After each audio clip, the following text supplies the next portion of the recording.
Hi miracle makers, ഞാൻ നിങ്ങളുടെ manifestation coach. എല്ലാവർക്കും ഒരു ഹാപ്പി ന്യൂ ഇയർ. വളരെ സന്തോഷത്തോടു കൂടിയും സമൃദ്ധിയോടു കൂടിയും വളരെയധികം സമാധാനത്തോടു കൂടിയും ഉള്ള നല്ലൊരു പുതുവർഷം നിങ്ങൾക്ക് ആശംസിക്കുന്നു. നിങ്ങളുടെ ജീവിതത്തിലെ ഏറ്റവും ലക്കി ആയിട്ടുള്ള, അല്ലെങ്കിൽ നിങ്ങളുടെ ജീവിതത്തിൽ നിങ്ങൾ ആഗ്രഹിച്ചതെല്ലാം നേടാൻ കഴിയുന്ന ഒരു വർഷമായി 2025 മാറട്ടെ എന്ന് എല്ലാവർക്കും എൻ്റെ ബ്ലെസ്സിങ്സ്. ആദ്യമേ ഞാനൊരു സോറി പറയട്ടെ. ഞാനാണെങ്കിൽ വീഡിയോ ഇടാൻ പറ്റിയില്ല. ഒരുപാട് പ്ലാനൊക്കെ ചെയ്ത് വെച്ചിരുന്നു 2025 ന്യൂ ഇയറിൻ്റെ മുമ്പിട്ട് കുറച്ച് വീഡിയോസ് ചെയ്യണമെന്ന്. പക്ഷേ ന്യൂ ഇയർ സെലിബ്രേഷനായിട്ട് പട്ടായയിൽ തായ്ലൻഡിലായതുകൊണ്ട് വീഡിയോ ചെയ്യാൻ കഴിഞ്ഞില്ല. അതിനൊരു സോറി. ഞാൻ ഒരുപാട് നാളായിട്ട് ചെയ്യണമെന്ന് വിചാരിച്ചൊരു കാര്യമായിരുന്നു ഈ വിഷൻ ബോർഡിനെ കുറിച്ചുള്ള വീഡിയോ. അത് ആക്ച്വലി ന്യൂ ഇയറിന് മുന്നായിരുന്നു ചെയ്യേണ്ടത്. ഇനിയും ആരെങ്കിലും വിഷൻ ബോർഡ് സ്റ്റാർട്ട് ചെയ്യാതെ ഇരിക്കുന്നുണ്ടെന്നുണ്ടെങ്കിൽ നിങ്ങൾക്ക് ഈ വീഡിയോ ഉപയോഗിക്കാം. അപ്പോൾ നമുക്ക് പുതിയ വീഡിയോയിലേക്ക് സ്റ്റാർട്ട് ചെയ്യാം. വിഷൻ ബോർഡ് എങ്ങനെ നമുക്ക് ക്രിയേറ്റ് ചെയ്യാം, അതായത് വളരെ പവർഫുള്ളായൊരു വിഷൻ ബോർഡ് എങ്ങനെ ക്രിയേറ്റ് ചെയ്യാം, അതും നമ്മളതെങ്ങനെ ഫോളോ ചെയ്യാൻ പറ്റുമെന്ന് വെച്ചാൽ മിക്കവാറും കാണാറുള്ളത് വിഷൻ ബോർഡ് ഉണ്ടാക്കും, അല്ലെങ്കിൽ ഓരോ ഗോൾസ് സെറ്റ് ചെയ്യും. ഒരു മാസം വരെ മാക്സിമം, അതായത് ജനുവരി മാസം ഫുള്ളൊരു ഭയങ്കര ഒരു പവർഫുള്ളായിട്ട് ഭയങ്കര ഒരു എനർജി ആയിട്ട് നിൽക്കും. ഫെബ്രുവരി ആകുമ്പോഴത്തേക്ക് ആ എനർജി കുറഞ്ഞ് പിന്നെ എഴുതിയ ഗോൾസും ഓർമ്മയില്ല, വിഷൻ ബോർഡ് എന്താണെന്ന് ഓർമ്മയില്ല, അതെല്ലാം മറന്നു പോകും. പിന്നെ ഒരു 5-6 മാസം കഴിഞ്ഞ്, അല്ലെങ്കിൽ ഒരു 7-8 മാസം കഴിഞ്ഞ് ന്യൂ ഇയർ അടുക്കാറാകുമ്പോൾ ഒരു നവംബർ ആകുമ്പോൾ ഓർത്ത് തുടങ്ങും, അയ്യോ ഈ വർഷത്തെ ഗോൾസൊക്കെ എന്തെങ്കിലും ചെയ്തില്ലയോ. ഈ ഇത്രയും മന്ത്സ്, ഇതിൻ്റെ ഇടയ്ക്കുള്ള മാസങ്ങളൊക്കെ നമ്മളൊന്നും ചെയ്യാതിരുന്നിട്ട് നവംബറിൽ വന്നിട്ട് ആ ഗോൾസ് അച്ചീവ് ചെയ്യണം എന്ന് വിചാരിച്ചു കഴിഞ്ഞാൽ പെട്ടെന്ന് നടക്കുന്ന കാര്യമല്ല. അപ്പം നമ്മളൊരു വിഷൻ ബോർഡ് ഉണ്ടാക്കിയാൽ, അല്ലെങ്കിൽ ഒരു ഗോൾസ് സെറ്റ് ചെയ്താൽ അതിനെ നമുക്ക് എങ്ങനെ അതിനകത്ത് സസ്റ്റെയിൻ ചെയ്തേക്കാം, അല്ലെങ്കിൽ നമുക്ക് അതിനെ എങ്ങനെ കണ്ടിന്യൂസ് ആയിട്ട് അതിന് വേണ്ടിയിട്ട് വർക്ക് ചെയ്യാം എന്നതും കൂടി ഈ വീഡിയോയിലൂടെ നമുക്ക് കാണാം. വിഷൻ ബോർഡ് ഞാൻ ആദ്യമായിട്ട് ചെയ്യുന്നത് 2018-ലാണ്. പക്ഷേ അതിനകത്ത് അന്ന് ഞാൻ എഴുതിയിരുന്ന എല്ലാ ഗോളൊന്നും ഞാൻ അച്ചീവ് ചെയ്തിട്ടില്ല. കാരണം ഞാൻ ആ വിഷൻ ബോർഡ് അല്ലെങ്കിൽ എൻ്റെ ഗോൾസിനകത്ത് ഞാൻ സസ്റ്റെയിൻ ആയിട്ട്, അല്ലെങ്കിൽ കണ്ടിന്യൂസ് ആയിട്ട് ഞാൻ അതിനോട് വർക്ക് ചെയ്തിട്ടില്ലായിരുന്നു. ആദ്യം പറഞ്ഞതുപോലെ 1-2 മാസം ഭയങ്കര എനർജറ്റിക് ആയിരുന്നു. ആ 1-2 മാസം ഭയങ്കരമായിട്ട് എന്തൊക്കെയോ ചെയ്തു. അത് കഴിഞ്ഞ് പിന്നെ അത് മിസ്സായിപ്പോയി. പിന്നെ എപ്പോഴും ഞാൻ ഓർത്തപ്പോൾ പിന്നെയും ചെയ്തു. അതുകൊണ്ട് ഒരിക്കലും ഒരു എഫക്റ്റീവ് ആയിരിക്കത്തില്ല. അതെനിക്ക് മനസ്സിലായത് 2018 ലാസ്റ്റ് ഞാൻ എല്ലാ വർഷവും അവസാനമാകുമ്പം ഡിസംബർ മന്ത് ആകുമ്പം ഒന്ന് അനലൈസ് ചെയ്ത് നോക്കും. ആ വർഷം ഞാൻ എന്തൊക്കെ ഗോൾ സെറ്റ് ചെയ്തു, എന്തൊക്കെ ഗോൾ എനിക്ക് അച്ചീവ് ചെയ്യാൻ കഴിഞ്ഞു, എന്തായിരുന്നു എനിക്ക് പറ്റിയ തെറ്റുകൾ, എന്തൊക്കെയാണ് എനിക്ക് അടുത്ത വർഷത്തിൽ മാറ്റാൻ കഴിയുന്നത്. അപ്പോൾ അങ്ങനെ ചിന്തിച്ചപ്പോഴാണ് എനിക്ക് മനസ്സിലായത് ഈ ഗോൾസിനൊന്നും വേണ്ടി ഞാൻ അധികം എഫേർട്ട് ഇട്ടിട്ടില്ലായിരുന്നു, അല്ലെങ്കിൽ ഞാൻ അധികം എൻ്റെ പാർട്ടിൽ നിന്ന് ചെയ്യേണ്ട കാര്യങ്ങൾ ചെയ്തിട്ടില്ലായിരുന്നു. ജസ്റ്റ് മാനിഫെസ്റ്റേഷൻ ടെക്നിക്സുകൾ മാത്രം ചെയ്തു. ജസ്റ്റ് മാനിഫെസ്റ്റേഷൻ ടെക്നിക്സുകൾ കൊണ്ട് മാത്രം ഒന്നും നടക്കില്ല. ഞാൻ എപ്പോഴും പറയാറുണ്ട്, നമ്മളുടെ ഒരു ഞാൻ പാതി ദൈവം പാതി എന്ന് പറയുന്നത് പോലെ നമ്മളുടെ ഒരു എഫേർട്ട് കൂടി അതിനകത്ത് വേണം. ഒരുപാട് ഹാർഡ് വർക്കിംഗ് വേണ്ട. പക്ഷേ നമ്മൾ ഒരിക്കലും നമ്മുടെ ടെക്സ്റ്റ് ബുക്ക് തുറന്ന് നോക്കാതെ എക്സാമിന് പാസ്സാകണം എന്ന് പറഞ്ഞിട്ട് എക്സാം പോയിരുന്ന് എഴുതി കഴിഞ്ഞാൽ ഒന്നുകിൽ നമ്മൾ ക്ലാസ്സിൽ അത്രയ്ക്കും അറ്റൻഷനോടെ ഇരുന്ന് കോൺസെൻട്രേറ്റ് ചെയ്തിരുന്ന വ്യക്തിയായിരിക്കണം, അല്ലെങ്കിൽ നമ്മൾ എപ്പോഴെങ്കിലും നമ്മളുടെ ബുക്സുകൾ വായിക്കുന്ന വ്യക്തിയായിരിക്കണം. ഇതൊന്നുമില്ലാതെ ഞാൻ പാസ്സാവണം എന്ന് വിചാരിച്ചു കഴിഞ്ഞാൽ പിന്നെ നമ്മൾ മാനിഫെസ്റ്റേഷൻ ടെക്നിക്കുകളെ കുറ്റം പറഞ്ഞിട്ട് ഒരു കാര്യവുമില്ല. അങ്ങനെ ഞാൻ 2018-ലാണത് മനസ്സിലാക്കിയത്. നമ്മൾ കണ്ടിന്യൂസ് ആയിട്ട് നമ്മുടെ ഗോൾസിന് വേണ്ടിയിട്ട് എഫേർട്ട് ഇടണമെന്ന് വെച്ച് കഴിഞ്ഞാൽ ഒരുപാട് എഫേർട്ടിൽ നമ്മൾ അതിനുവേണ്ടി വർക്ക് ചെയ്യണം എന്നുള്ളത്. അപ്പോൾ സോറി, എൻ്റെ വീഡിയോയിലെ ബാക്ക്ഗ്രൗണ്ട് നോയ്സിന് സോറി. ഞാനാണെങ്കിൽ ആക്ച്വലി ഞാൻ പറഞ്ഞില്ല, ഞാൻ പട്ടായയിലാണ്, ഞാനപ്പോൾ പുറത്താണ്. അപ്പോൾ അതിൻ്റേതായ നോയ്സുകളുണ്ട്. മാക്സിമം ശബ്ദമില്ലാത്ത സ്ഥലങ്ങളിൽ നിന്നാണ് ഞാനത് റെക്കോർഡ് ചെയ്യുന്നത്. അപ്പം നമുക്ക് 2025-ൻ്റെ റെസൊല്യൂഷൻസ് നോക്കാം. നിങ്ങളുടെ ലൈഫിൽ നിങ്ങൾക്ക് അച്ചീവ് ചെയ്യാൻ ആഗ്രഹമുള്ള, അതായത് ഈ ഒരു 1 ഇയറിനുള്ളിൽ നിങ്ങൾക്ക് അച്ചീവ് ചെയ്യാൻ ആഗ്രഹമുള്ള ഗോൾസൊക്കെ ഒരു പേപ്പറിൽ എഴുതി വെക്കാം. അതിനെ നമുക്ക് കുറച്ച് കാറ്റഗറി ആയിട്ട് ഡിവൈഡ് ചെയ്യാം. ഒന്നെന്ന് പറഞ്ഞു കഴിഞ്ഞാൽ നമ്മുടെ ഫിനാൻഷ്യൽ, നമ്മുടെ സാമ്പത്തികമായിട്ട് നമുക്ക് എന്തൊക്കെ ഗോൾസ് ഉണ്ടോ ഫിനാൻഷ്യൽ എന്ന് എഴുതിയിട്ട് അതിൻ്റെ താഴെ നമുക്കത് ലിസ്റ്റ് ഔട്ട് ചെയ്യാം. പിന്നെ നമുക്ക് റിലേഷൻഷിപ്പ്, നമ്മുടെ റിലേഷൻഷിപ്പിനകത്ത് നമുക്ക് എന്തൊക്കെ അച്ചീവ് ചെയ്യാനുണ്ടോ അതായത് നമുക്ക് അതിൻ്റെ അടിയിൽ ലിസ്റ്റ് ഔട്ട് ചെയ്യാം. അത് കഴിഞ്ഞ് വരുന്നത് നമ്മുടെ കരിയറിനകത്ത് നമ്മൾ എന്തൊക്കെ നമുക്ക് അച്ചീവ് ചെയ്യണം അത് ലിസ്റ്റ് ഔട്ട് ചെയ്യുക.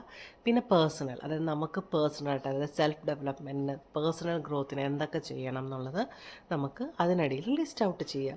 ഞാൻ എപ്പോഴും ഇത് ലിസ്റ്റ് ഔട്ട് ചെയ്തിട്ട് അത് അച്ചീവ് ചെയ്യേണ്ട ഒരു സമയം കൂടെ അതിൻ്റെ ടൈം സൈഡുകളിൽ എഴുതി വെക്കും.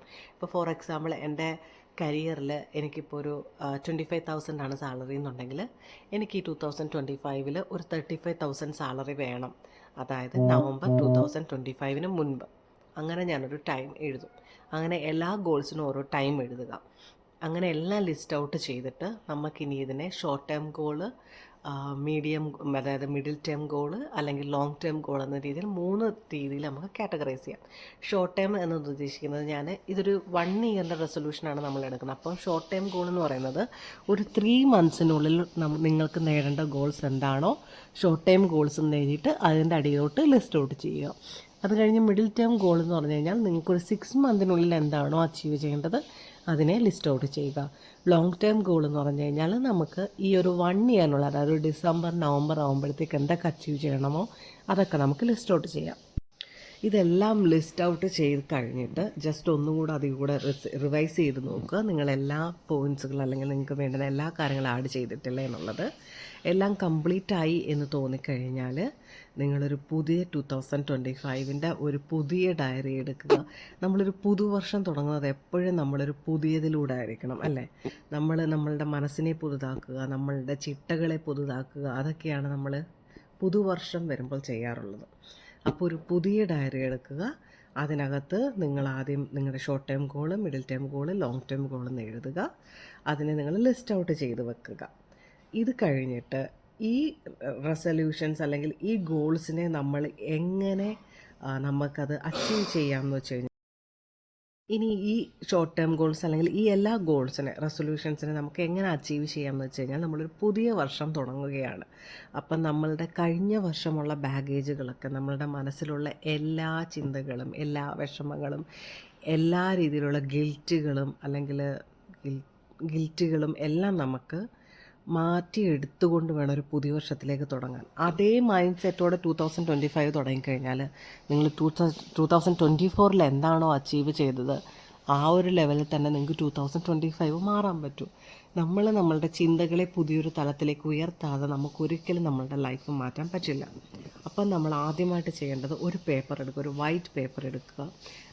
പിന്നെ ഒരു ബ്ലാക്ക് ഇങ്ക് പെൻ വേണം. ആ ബ്ലാക്ക് ഇങ്ക് പെൻ വെച്ചിട്ട് നിങ്ങളുടെ കഴിഞ്ഞ വർഷം 2024 നിങ്ങളോട് ആരൊക്കെ എന്തൊക്കെ ദ്രോഹം ചെയ്തു, നിങ്ങളെ എങ്ങനെ ഉപദ്രവിച്ചു, അല്ലെങ്കിൽ നിങ്ങളുടെ മനസ്സിൽ കിടക്കുന്ന വിഷമങ്ങൾ, അതായത് നിങ്ങളെ എന്തെങ്കിലും പറഞ്ഞ് വിഷമിപ്പിച്ചോ, ശാരീരികമായിട്ട് ഉപദ്രവിച്ചോ എന്നുള്ള കാര്യങ്ങൾ, ആരൊക്കെയാണ് അവരുടെ പേര് എഴുതിയിട്ട് അവരെന്താണ് ചെയ്തതെന്ന് എഴുതുക. അത് കഴിഞ്ഞിട്ട് ഇതെല്ലാം ചെയ്ത് കഴിഞ്ഞിട്ട് നിങ്ങൾ കഴിഞ്ഞ വർഷം 2024 ആരോടെങ്കിലും എന്തെങ്കിലും ദ്രോഹങ്ങൾ ചെയ്തോ, അറിഞ്ഞോ അറിയാതെയോ എന്തെങ്കിലും ചെയ്തിട്ടുണ്ടോ, അവരുടെ പേരുകൾ എഴുതുക, സിറ്റുവേഷൻ എഴുതുക, എന്താണെന്ന് എഴുതുക. ഇതെല്ലാം എഴുതി കഴിഞ്ഞ് കുറച്ച് സമയമെടുത്തോട്ടെ, എന്തായാലും കുറച്ച് സമയമെടുക്കും. നിങ്ങൾ ആലോചിച്ച് നിങ്ങളുടെ മനസ്സിൽ ഇപ്പോഴും ഒരു മുറിവായി കിടക്കുന്ന കാര്യങ്ങൾ അതൊക്കെ എഴുതി വെക്കുക.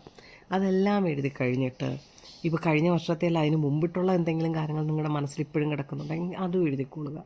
ഇതെല്ലാം എഴുതി കഴിഞ്ഞിട്ട് അതിൻ്റെ അവസാനം നിങ്ങൾ എഴുതുക സോറി. അതായത് ഇന്ന വ്യക്തിയോട്, ഇപ്പോൾ ഒരു എക്സാമ്പിൾ,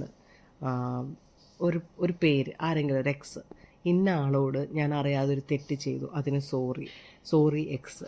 അതേപോലെ അവരുടെ പേരെടുത്തിട്ട് സോറി പറയുക. അതേപോലെ സോറി എഴുതുക. എന്നിട്ട് ലാസ്റ്റ് സോറി ഫോർ മീ എന്നെഴുതുക. അത് കഴിഞ്ഞിട്ട് പ്ലീസ് ഫോർഗീവ് മീ. ഈ ആളുകളോടെല്ലാം നിങ്ങൾ ക്ഷമ ചോദിക്കുക, എന്നെ ഫോർഗീവ് ചെയ്യുക. അത് കഴിഞ്ഞ് നിങ്ങളോട് തന്നെ ക്ഷമിക്കുക. എന്ന് വെച്ചാൽ നിങ്ങൾ അറിഞ്ഞോ അറിയാതെ തെറ്റുകൾ ചെയ്തു പോയി, നിങ്ങളോട് തന്നെ ക്ഷമിക്കുക. ലാസ്റ്റ് താങ്ക് യു യൂണിവേഴ്സ് എന്ന് എഴുതുക. എന്നിട്ട് ഈ പേപ്പറിനെ നിങ്ങൾ ചുരുട്ടി കത്തിച്ച് കളയുമ്പോൾ നിങ്ങളുടെ മനസ്സിലുള്ള ഈ എല്ലാ ചിന്തകളും ആ കത്തിച്ച് കളയുന്നതിലൂടെ പോവുക.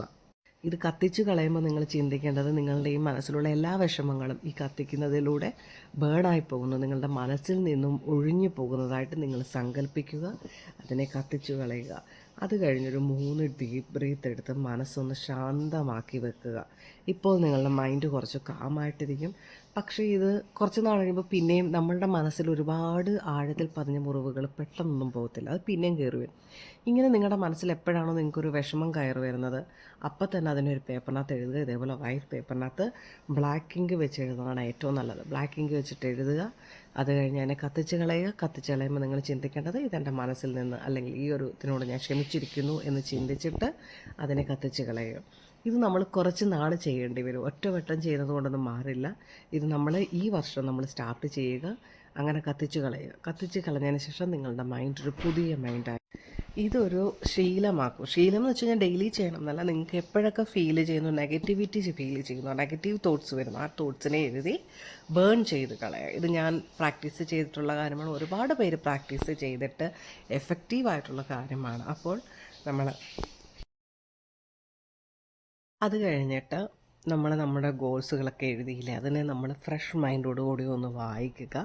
നമ്മളതിനെ വിഷ്വലൈസ് ചെയ്യുക. അതായത് ഈ ഗോൾസൊക്കെ 2025 അവസാനം നിങ്ങളിത് അച്ചീവ് ചെയ്തിട്ടുണ്ടെങ്കിൽ 2025 അവസാനം ഇത് വായിക്കുമ്പോൾ നിങ്ങളെങ്ങനെ ആയിരിക്കും? ഓ, എനിക്കിത് കിട്ടിയതിന് നന്ദി, ഞാനത് നേടിയിരിക്കുന്നു എന്നുള്ള രീതിയിൽ അതിനെ ചിന്തിക്കുക. അങ്ങനെ ചിന്തിച്ചതിന് ശേഷം ഒരു തവണ ഇതിനെ വായിക്കുക. പിന്നെ ഈ ഗോൾസിനെ നമുക്ക് വേണമെങ്കിൽ നമ്മൾ എപ്പോഴും കാണുന്ന ഒരു സ്ഥലത്ത്, നമ്മൾ പഠിക്കുന്ന സ്ഥലമായിക്കോട്ടെ, നമ്മൾ സ്ത്രീകളാണെങ്കിൽ ജോലി ചെയ്യുന്ന കൂടുതൽ സമയം നമ്മൾ അടുക്കളയിലായിക്കോട്ടെ, അല്ലെങ്കിൽ നിങ്ങൾക്ക് എവിടെയാണോ അത് എപ്പോഴും കാണാൻ കഴിയുന്നത് ആ സ്ഥലങ്ങളിൽ ഇതിൻ്റെ ഒരു കോപ്പി എഴുതി ഒട്ടിച്ച് വെക്കുക. നിങ്ങളത് കാണുക. അല്ലെങ്കിൽ മേക്കപ്പ് ചെയ്യുന്ന മിററിലായിക്കോട്ടെ, അതിനകത്ത് നിങ്ങൾ കാണുമ്പോഴൊക്കെ അതൊന്ന് വായിക്കുക. വായിക്കുന്ന സമയത്ത് കുറച്ചൊരു സമയം പോലെ നിങ്ങൾ മേക്കപ്പ് ചെയ്യുമ്പോഴാലും മനസ്സുകൊണ്ട് നിങ്ങൾ ചിന്തിക്കുക, അത് അച്ചീവ് ചെയ്തതിന് നന്ദി എന്ന് ചിന്തിക്കുക. പിന്നെ നമുക്ക് വിഷൻ ബോർഡ് ഉണ്ടാക്കാൻ പറ്റും. അതായത് നമ്മൾ ഈ സെറ്റ് ചെയ്ത ഗോളുകൾ, ഇപ്പം നിങ്ങൾക്കൊരു കാറ് വേണം എന്നുള്ളതാണ് ആഗ്രഹം, ഒരു ഒരു കാറ് വേണം, അല്ലെങ്കിൽ നിങ്ങൾക്കൊരു പുതിയ ഐഫോൺ വേണം എന്നുള്ളതാണ് ആഗ്രഹം. അപ്പം നിങ്ങൾക്ക് ആഗ്രഹമുള്ള ഗോൾസിൻ്റെയൊക്കെ ഒരു ഇമേജ് രൂപത്തിൽ നമ്മൾ ഒട്ടിച്ച് വെക്കുന്നതാണ് വിഷൻ ബോർഡ് എന്നുള്ളത്. അതായത് നമുക്കൊരു ഇമേജ് എന്ന് പറഞ്ഞാൽ നമ്മളുടെ മനസ്സ് പെട്ടെന്ന് ക്യാപ്ചർ ചെയ്യും. അതിനെ നമുക്ക് പെട്ടെന്ന് വിഷ്വലൈസ് ചെയ്യാൻ എളുപ്പവുമായിരിക്കും. അതുകൊണ്ട് ഇമേജ് രൂപത്തിൽ നമുക്കിതിനെ വിഷൻ ബോർഡാക്കാം. ഞാൻ ചെയ്യുന്നത് വെച്ച് കഴിഞ്ഞാൽ ഒരു വലിയൊരു ഷീറ്റിനകത്ത് ആദ്യമൊക്കെ ഞാൻ ചെയ്തിരുന്നത് വെച്ചാൽ ഒരു ന്യൂസ് പേപ്പർ എടുക്കുക. ആ ന്യൂസ് പേപ്പറിനകത്ത് ഫുള്ള് വൈറ്റ് A4 ഷീറ്റ് ഒട്ടിച്ചിട്ട് ഈ A4 ഷീറ്റിനകത്ത് ഞാൻ എനിക്ക് വേണ്ടുന്ന ഇമേജുകൾ, അതായത് ഐഫോൺ വേണം, ഐഫോണിൻ്റെ ഒരു പടം അതിനകത്തൊട്ടിക്ക് 2025 വിഷൻ ബോർഡിന് മേളിൽ എഴുതിയിട്ട് ഐഫോണിൻ്റെ ഒരു ചിത്രം ഒട്ടിക്കുക. പിന്നെ അതാണ് നിങ്ങൾക്ക് ഹെൽത്തി ആയിട്ടിരിക്കുക, നിങ്ങളുടെ ബോഡി നിങ്ങൾക്ക് വെയിറ്റ് റെഡ്യൂസ് ചെയ്യുക, അതായത് സ്ലിം ആയിട്ടുള്ള ഒരാളുടെ ഒരു പടം അതെവിടെയെങ്കിലും ഗൂഗിളിൽ നിന്ന് എടുത്തിട്ട് അതിനെ ഒട്ടിച്ച് വെക്കുക. പിന്നെ എനിക്ക് UK പോകണമെന്ന് ഞാൻ പ്ലാൻ ചെയ്ത സമയത്ത് ഞാനൊരു ലണ്ടൻ ബ്രിഡ്ജിൻ്റെ പടം എടുത്തിട്ട് കളർ പ്രിൻ്റ് എടുത്ത് എൻ്റെ ബെഡ്റൂമിൽ എൻ്റെ കണ്ണാടിയിൽ ഞാൻ ഒട്ടിച്ച് വെച്ചിട്ടുണ്ട്. അത് കാണും ഞാനിങ്ങനെ വിഷ്വലൈസ് ചെയ്യാറുണ്ട്. ഞാൻ ലണ്ടൻ ബ്രിഡ്ജിൽ പോയി ഫോട്ടോ എടുക്കുന്നത്, അതിലൂടെ നടന്നു പോകുന്നത്, അവിടെ വർക്ക് ചെയ്യുന്നത്, അങ്ങനെയൊക്കെ ചിന്തിക്കുകയാണ്. അപ്പം നിങ്ങളുടെ ഈ ആഗ്രഹങ്ങളെയെല്ലാം ഓരോ ഇമേജായിട്ട് പ്രിൻ്റ് എടുക്കുക. ആ ഇമേജുകളെ നമുക്കൊരു ബോർഡ്, വിഷൻ ബോർഡ് എന്ന് വെച്ച് കഴിഞ്ഞാൽ ഒരു ബോർഡായിട്ട് ബോർഡിൽ നമ്മൾ ഒട്ടിക്കുക എന്നുള്ളത് നമുക്ക് വേണമെങ്കിൽ ഒന്ന് ക്രിയേറ്റ് ചെയ്യാം. അതിനകത്തേക്ക് നമ്മൾക്ക് ആവശ്യമുള്ള ഈ ചിത്രങ്ങളെല്ലാം ഒട്ടിച്ചു വെക്കുക. എന്നിട്ട് നമ്മളത് എപ്പോഴും കാണുന്ന രീതിയിലുള്ള പ്ലേസിൽ പ്ലേസ് ചെയ്യുക. ഞാൻ എന്താണെന്ന് വെച്ച് കഴിഞ്ഞാൽ എപ്പോഴും എൻ്റെ വിഷൻ ബോർഡ് ഞാൻ ഒരുങ്ങുന്ന സ്ഥലത്തിന് അടുത്തായിരിക്കും വെക്കുന്നത്. കാരണം കൂടുതൽ സമയം അവിടെ ആയിരിക്കും ഞാൻ സ്പെൻഡ് ചെയ്യുന്നത്. അപ്പോൾ കാണുമ്പോഴൊക്കെ ഞാൻ ഇതിനെക്കുറിച്ച് ചിന്തിക്കും. അങ്ങനെ നമുക്ക് ആ വിഷൻ ബോർഡ് സെറ്റ് ചെയ്ത് വെക്കുക. അതിനെ നമ്മൾ രാവിലെയും വൈകിട്ടും എപ്പോഴും വിഷ്വലൈസേഷൻ ചെയ്യേണ്ടത് രാവിലെ എഴുന്നേറ്റ ഉടനെയും രാത്രി കിടക്കുന്നതിന് മുമ്പുമാണ്. കാരണം ഈ സമയത്ത് നമ്മളുടെ മൈൻഡ് വളരെ കാമായിട്ടും വളരെ എന്തും റിസീവ് ചെയ്യാൻ പറ്റുന്ന ഒരു സ്റ്റേറ്റിലായിരിക്കും. അപ്പോൾ ആ സമയങ്ങളിൽ നിങ്ങൾ ഈ വിഷൻ ബോർഡിൻ്റെ പടത്തിലേക്ക് നോക്കിയിട്ട് ഓരോന്നും ഇമാജിൻ ചെയ്യുക. അതൊക്കെ അച്ചീവ് ചെയ്തതായിട്ട് സങ്കല്പിക്കുക. അതൊക്കെ അച്ചീവ് ചെയ്ത് സങ്കല്പിച്ചുകൊണ്ട് യൂണിവേഴ്സിന് നന്ദി പറയുക. ഇതിനെന്ന് വെച്ചാൽ നിങ്ങൾക്കിപ്പം വേണമെങ്കിൽ അതിൻ്റെ ഒരു ഫോട്ടോ എടുത്ത് മൊബൈലിലിടാം, വാൾപേപ്പറാക്കി ഇടാം. എന്ന് വെച്ചാൽ നിങ്ങൾ യാത്ര ചെയ്യുമ്പോഴോ നിങ്ങൾ എവിടെയെങ്കിലും പോകുമ്പോഴൊക്കെയോ വെറുതെ കിട്ടുന്ന സമയത്തൊക്കെ ഞാൻ യാത്ര ചെയ്യുമ്പോഴൊക്കെ ഇത് നോക്കി സങ്കല്പിക്കാറുണ്ടായിരുന്നു. നമ്മൾ എന്തായാലും ഡേ ഡ്രീം ചെയ്യുന്നവരാണ്. വെറുതെ എന്തെങ്കിലും ഡേ ഡ്രീം ചെയ്യുന്ന സമയത്ത് നമ്മളുടെ ഈ മാനിഫെസ്റ്റേഷൻ നമ്മൾ ചിന്തിച്ചിരുന്നു കഴിഞ്ഞാൽ നമുക്ക് എന്തായാലും അത് ഹെൽപ്ഫുള്ളായിരിക്കും. വെറുതെ എന്തെങ്കിലും ഡേ ഡ്രീം ചെയ്യുന്നതുകൊണ്ടോ നമ്മൾ കഴിഞ്ഞ കാര്യങ്ങളെക്കുറിച്ച് ചിന്തിച്ചിരിക്കുന്നതുകൊണ്ടോ നമ്മളൊന്നും നേടാൻ പോകുന്നില്ല. അപ്പോൾ ആ സമയത്തൊക്കെ നിങ്ങൾക്ക് ഈ വിഷൻ ബോർഡ് യൂസ് ചെയ്യാവുന്നതാണ്. നമ്മളെപ്പോഴും ഈ ലോ ഓഫ് അട്രാക്ഷൻ പ്രാക്ടീസ് ചെയ്യുമ്പോൾ മാക്സിമം പോസിറ്റീവായിട്ടിരിക്കാൻ ശ്രമിക്കുക. അതെപ്പോഴും പോസിബിൾ അല്ലെന്നറിയാം. 24 ഹവറും നമ്മൾ പോസിറ്റീവായിട്ടിരിക്കാൻ പറ്റില്ല. നമുക്ക് വരുന്ന ചിന്തകളിൽ ഏറ്റവും കൂടുതൽ, അതായത് 90% നെഗറ്റീവ് തോട്ട്സാണ് ഒരാൾക്ക് വരാറുള്ളത്. അതിന് നമ്മൾ ചെയ്യണമെന്ന് വെച്ചാൽ നെഗറ്റീവ് തോട്ട്സ് വരുമ്പോൾ അതിനെ നമുക്ക് നെഗറ്റീവാണെന്ന് മനസ്സിലാകുമ്പോൾ തന്നെ അതിനെ ചേഞ്ച് ചെയ്ത് പോസിറ്റീവായിട്ട് ചിന്തിക്കുക. ചിലപ്പോൾ നിങ്ങൾ എന്തിനേലും കുറിച്ച് അരമണിക്കൂർ ചിന്തിച്ച് കഴിയുമ്പോഴേക്കും മനസ്സിലാവുന്നത്, അയ്യോ ഞാൻ എന്തിനാ ഇതൊക്കെ ചിന്തിക്കുന്നത്, ഇതൊക്കെ ഒരു നെഗറ്റീവായ കാര്യമല്ലേ എന്ന്. ആയിക്കോട്ടെ, അപ്പം നിങ്ങൾ എന്ത് ചെയ്യണം, ആ ഒരു നെഗറ്റീവായി ചിന്തിച്ച കാര്യത്തിന് പോസിറ്റീവായിട്ട് ചിന്തിച്ചിട്ട് നിങ്ങൾ താങ്ക് യു പറയുക യൂണിവേഴ്സിനോട്. ഇപ്പം നിങ്ങളുടെ ലൈഫിൽ ആരെങ്കിലും നിങ്ങളെ ദ്രോഹിച്ചിട്ടുണ്ടെങ്കിൽ നിങ്ങൾ അതിനെക്കുറിച്ച് കുറേ നേരം ചിന്തിച്ചതിന് ശേഷം നിങ്ങൾക്ക് മനസ്സിലാവുന്നു അയ്യോ ഞാൻ നെഗറ്റീവായിട്ട് ചിന്തിക്കുന്നുവെന്ന്. അപ്പം നിങ്ങൾ എന്ത് ചെയ്യണം? അവരോട് ക്ഷമിച്ചുകൊണ്ട് ചിന്തിക്കുക. ഓക്കെ, അവരങ്ങനെ ചെയ്തതിന് അവരോട് ക്ഷമിക്കുന്നു. അവർക്ക് ചിലപ്പോൾ അന്നത്തെ സാഹചര്യം അങ്ങനെ ആയിരിക്കാം. അതിനോട് ഞാൻ ക്ഷമിക്കുന്നു. ഇനി അങ്ങനൊരു കാര്യം എൻ്റെ ജീവിതത്തിൽ വരാതിരിക്കുന്നതായിരിക്കും എന്ന് നിങ്ങൾ മനസ്സിനോട് തന്നെ പറയുക. അതെല്ലാം കഴിഞ്ഞു, അതെല്ലാം പാസ്റ്റാണ്. ഇനി എനിക്ക് സന്തോഷത്തോടു കൂടിയുള്ള നല്ലൊരു ജീവിതം തന്നതിന് താങ്ക് യു യൂണിവേഴ്സ് എന്ന് പറയുക. മാക്സിമം പോസിറ്റീവായിട്ടിരിക്കാൻ ശ്രമിക്കുക. പോസിറ്റീവായിട്ടുള്ള ആളുകളുടെ ഇടയിൽ നിൽക്കുക. നിങ്ങളുടെ ലൈഫിൽ നിങ്ങളെ എപ്പോഴെങ്കിലും നിങ്ങളെ പിടിച്ചു താഴ്ത്തുന്ന ആളുകൾ, അതായത് ചില ആളുകൾ നമ്മൾ മുന്നോട്ട് പോകുന്തോറും ചില ആളുകൾക്ക് അത് ഇഷ്ടപ്പെടില്ല. അവരെന്ത് ചെയ്യും? നമ്മളെ ഫുൾ നെഗറ്റീവ് ആക്കാൻ നോക്കും. അങ്ങനെയുള്ള ആളുകളുണ്ടെങ്കിൽ അവരെ കട്ട് ഷോട്ട് ചെയ്യുക. നിങ്ങളുടെ ഫ്രണ്ട്സ് ആണെന്നുണ്ടെങ്കിൽ അവരെ നിങ്ങൾ ഇഗ്നോർ ചെയ്യുക, അവോയ്ഡ് ചെയ്യുക. ഫാമിലി മെമ്പേഴ്സ് ആണെങ്കിൽ നമുക്കൊന്നും ചെയ്യാൻ കഴിയില്ലല്ലേ. അപ്പോൾ മാക്സിമം അവർ പറയുന്ന കാര്യങ്ങളെ മൈൻഡ് ചെയ്യാതെ, ഒരു ചെവി കൊടുക്കട്ടെ മേലെ ചെവി കൂടെ കളയുക എന്ന് പറയത്തില്ല, അതേപോലെ മൈൻഡ് ചെയ്യാതെ വിടുക. അല്ലെങ്കിൽ അവരുമായിട്ടുള്ള സമ്പർക്കങ്ങൾ കുറയ്ക്കുവാൻ പറ്റുമെങ്കിൽ അത്രയും കുറയ്ക്കുക. അതല്ല വളരെ അടുത്ത ബന്ധുക്കളാണ്, നിങ്ങളുടെ സ്വന്തം ഫാമിലിയിലുള്ളവരാണെന്നുണ്ടെങ്കിൽ നിങ്ങളതിൽ കൂടുതൽ ഫോക്കസ് ചെയ്യാതിരിക്കുക. അവിടെ പറയുന്ന കാര്യങ്ങൾ ഒരു ചെവിയിലൂടെ കേട്ട് മറ്റേ ചെവിയിൽ കൂടെ കളയുക. അതായത് നിങ്ങളത് മനസ്സിലേക്ക് എടുക്കാതിരിക്കുക. അവരെന്ത് വേണേലും പറഞ്ഞോട്ടെ. ഞാൻ എപ്പോഴും ഫോളോ ചെയ്യുന്ന ഒരു കോട്ടാണ്, അല്ലെങ്കിൽ ഒരു തോട്ടാണ് എന്ന് പറയുന്നത്, ഇഗ്നോർ ദ ഇഡിയറ്റ്. അതായത് എൻ്റെ അടുത്ത് ആരെങ്കിലും നെഗറ്റീവായിട്ട് എന്തെങ്കിലും പറഞ്ഞാൽ ഞാൻ അവരൊരു ഇഡിയറ്റായിട്ട് കരുതും. പാവം, നമ്മളെപ്പോഴും പറയത്തില്ല, മാനസിക രോഗമുള്ള ആളുകൾ പറയുന്നതിനെ നമുക്കൊന്നും ചെയ്യാൻ ഒക്കത്തില്ല. ഞാൻ മിക്കവാറും അങ്ങനെയാണ് ചിന്തിക്കുന്നത്. പാവം, അവർക്ക് വയ്യാത്തതല്ലേ, അവരെന്തെങ്കിലും പറഞ്ഞോട്ടെ എന്ന് പറഞ്ഞിട്ട് അതിനെ ഞാൻ ഇഗ്നോർ ചെയ്ത് വിടുകയാണ് ചെയ്യാറ്. ഈ പുതുവർഷത്തിൽ പുതിയ ഗോൾസും റെസൊല്യൂഷനും ഒക്കെ എഴുതി നിങ്ങളുടെ വിഷൻ ബോർഡ് സെറ്റ് ചെയ്തിട്ട് നിങ്ങൾക്ക് എന്തെങ്കിലും ഡൗട്ട് ഉണ്ടെങ്കിൽ കമൻറ്റിൽ ചോദിക്കുക. നിങ്ങൾ എന്തെങ്കിലും അച്ചീവ് ചെയ്യണം, നിങ്ങൾക്ക് ഇനി എന്തിനേലും കുറിച്ച് വീഡിയോ വേണമെന്നുണ്ടെങ്കിൽ കമൻറ്റ് ചെയ്യുക.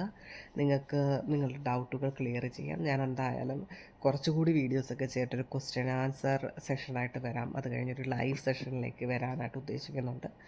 ആദ്യമായിട്ട് ഞാൻ ഈ വീഡിയോ സ്റ്റാർട്ട് ചെയ്യുന്നത് കൊണ്ട് തന്നെ കുറച്ച് പ്രോബ്ലംസ് ഉണ്ട് എൻ്റെ വീഡിയോയിൽ, എനിക്കറിയാം. ഞാൻ പറയുന്ന കണ്ടൻറ്റുകൾ ഞാൻ എപ്പോഴും പറയണം, ഞാനൊരു സ്ക്രിപ്റ്റ് എഴുതിയിട്ടല്ല ഇതൊന്നും പറയുന്നത്. ഞാനത് എൻ്റെ അറിവുകളിൽ നിന്ന് ഞാനത് ഷെയർ ചെയ്യുന്നതാണ്. അപ്പം അത്ര പെർഫെക്റ്റ് ആയിട്ടൊരു വീഡിയോ ആയിരിക്കത്തില്ലെന്ന് എനിക്കറിയാം. പക്ഷേ ഞാൻ അതിനെ ഇമ്പ്രൂവ് ചെയ്യാൻ ശ്രമിക്കുന്നുണ്ട്. പിന്നെ എഡിറ്റിങ്ങും കാര്യങ്ങളൊക്കെ പഠിച്ചു വരുന്നതേ ഉള്ളൂ. ഇതിന് ഞാൻ സബ് ടൈറ്റിലൊക്കെ ഇട്ട് തുടങ്ങാം.